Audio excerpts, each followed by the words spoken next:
तड़प रहा है वो,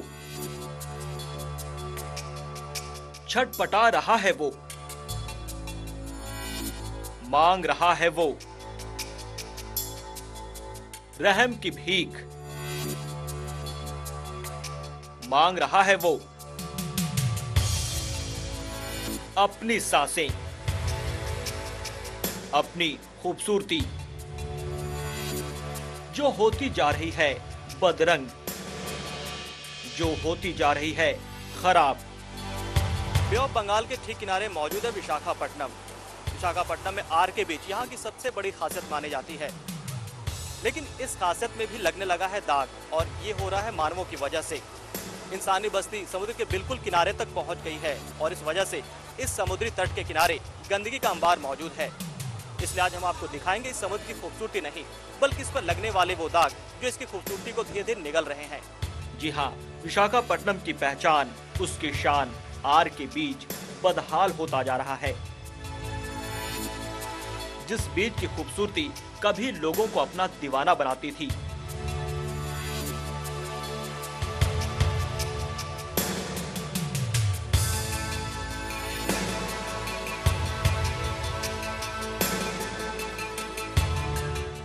आज उसी बीच को देखकर लोगों के मुंह से आह निकलती है।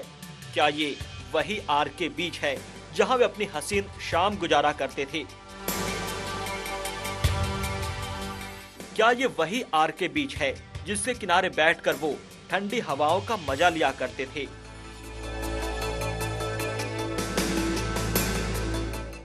आज यहाँ चंद मिनट गुजारना भी मुश्किल हो जाता है। विशाखापट्टनम का मशहूर आर के बीच कुछ इसी तरह के दौर से गुजर रहा है। आर के बीच यानी रामकृष्ण बीच, इस बीच के ठीक किनारे बसा हुआ है ये बंदरगाह शहर विशाखापट्टनम।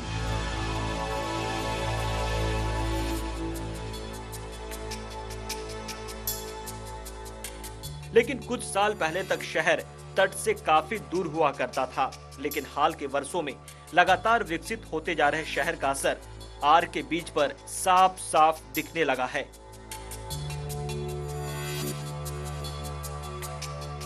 शहर का लगातार फैलाव होता जा रहा है और आज शहर इस तट के बिल्कुल करीब तक पहुंच गया है।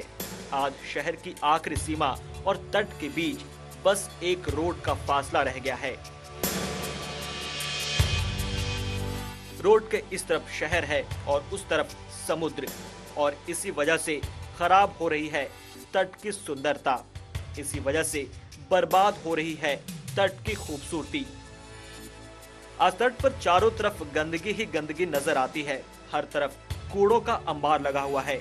यहाँ दूर दूर तक फैली रेत पर दूर दूर तक गंदगी ही गंदगी नजर आती है। ये गंदगी छीन रही है इस बीच की खूबसूरती। ये गंदगी चुरा रही है इस बीच की खूबसूरती। जी हाँ, आर के बीच पर यूं तो सब कुछ है।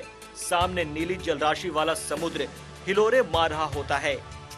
बीच पर रेत पसरी हुई है जहां सैकड़ों लोग हर दिन अपनी शाम गुजारते हैं। विशाखापट्टनम आने वाला हर सैलानी यहां जरूर आता है, लेकिन यहां आने के बाद उन्हें काफी खींच होती है। क्या यही है वो समुद्र जिसके लिए वो इतनी दूर आए हैं? क्या यही है वो बीच जो विशाखापट्टनम की शान है? सच कहा जाए तो समुद्र को, माने समुद्र में तो हमारा आपका कोई अधिकार है ही नहीं।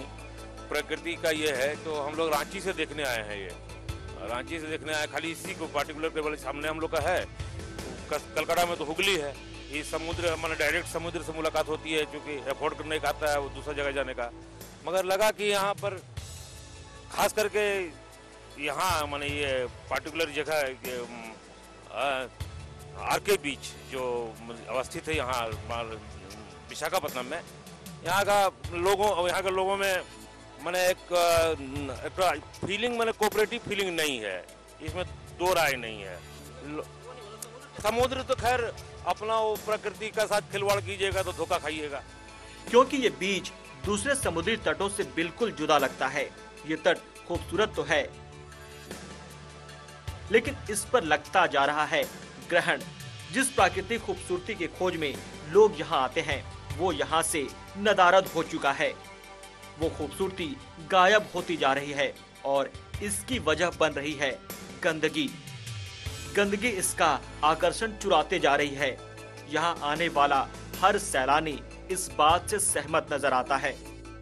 अच्छा नहीं लग रहा है। हम लोग समझे कि बहुत ही अच्छा होगा, लेकिन कोई खास नहीं है। यहाँ पे आया हूँ, कोई खास मज़ा नहीं आ रहा है, इसीलिए अपना अब हम लोग जा रहे हैं। कोई खास उतना अच्छा नहीं, सफाई गंदगी बहुत फैली जा रही है। देखो पूरे पैर में बालू, ये सब कचरा उचरा पूरा लगा हुआ, एकदम कोई खास मज़ा नहीं आ रहा है। एकदम वही सब घूम के अब हम लोग जा रहे हैं, हार मान के। अब कोई अच्छा मज़ा नहीं, अब जा रहा हूँ। आर के बीच की खूबसूरती कहीं से भी कम नहीं लगती। नीली अथाह जलराशि का भंडार हिलोरे ले रहा होता है। बीच पर दूर दूर तक रेत ही रेत नजर आती है और उस रेत पर बैठकर सैलानी प्रकृति की इस नायाब सुंदरता का आनंद भी उठाते हैं। बच्चे तट पर दौड़ते हैं, खेलते हैं। कई लोग यहाँ नहाते भी हैं। कई उत्साही लोग समुद्र के काफी अंदर मौजूद चट्टानों तक भी पहुंच जाते हैं और वहां से छलांग लगाकर समुद्र में नहाने का असली मजा लेते हैं। सब कुछ बेहद खूबसूरत और आनंददायक लगता है, लेकिन तब तक जब तक कि आपकी नजर गंदगी पर नहीं पड़ जाती, क्योंकि जैसी आपकी नजर इस गंदगी पर पड़ती है, इस तट की खूबसूरती आंखों से दूर होती नजर आने लगती है। It is one of the important beach in India compared to the Marine Beach, Chennai also. It is a very pleasant situation and very scenic conditions also there. All the people are coming and enjoying very much in beach. हालांकि इस गंदगी के जिम्मेदार खुद यहाँ आने वाले लोग भी हैं, लेकिन एक सच्चाई ये भी है कि इस बीच का प्रबंधन भी सही तरीके से नहीं हो रहा। बीच के आसपास डस्टबिन भी मौजूद नहीं है और इस वजह से पूरे बीच पर गंदगी बिखरे रहती है। यहाँ बहती तेज हवाओं की वजह से ये दूर दूर तक फैल जाती है। लेकिन बात यहाँ तक भी होती तो ठीक थी, यहाँ तो मामला ही उल्टा है। यहाँ तो बीच के ठीक बीचों बीच नाली बहती है जो सीधे समुंदर में गिरती है। आर के बीच के ठीक बीचों बीच गंदे और दूषित पानी वाली ये नाली बीच के ठीक ऊपर से बहती है, जिसकी बदबू पूरे इलाके में फैलती रहती है। यही नहीं, तट पर टहलने वालों को भी इस वजह से काफी परेशानी होती है। समुद्र के तट पर ठीक बीचों बीच बहती ये नाली समुद्र की सुंदरता पर दाग लगाती नजर आती है। ये इसकी खूबसूरती को एक झटके में रौंद डालती है। जिस मेहनत से इस आर के बीच को विकसित किया गया था, उस मेहनत पर यहाँ मौजूद कूड़े और अंबार पानी फेरते नजर आते हैं। नीली अथाह जलराशि और गरजता लहर, बे ऑफ बंगाल के किनारे बसे आर के बीच की ये पहचान है। लेकिन विशाखापट्टनम का ये बीच अपनी खूबसूरती खोता जा रहा है, गंदगी का अंबार लगता जा रहा है और समुद्री तट सिमटता जा रहा है। कैमरामैन विजय कुमार के साथ मैं पंकज पांडे, खोज इंडिया।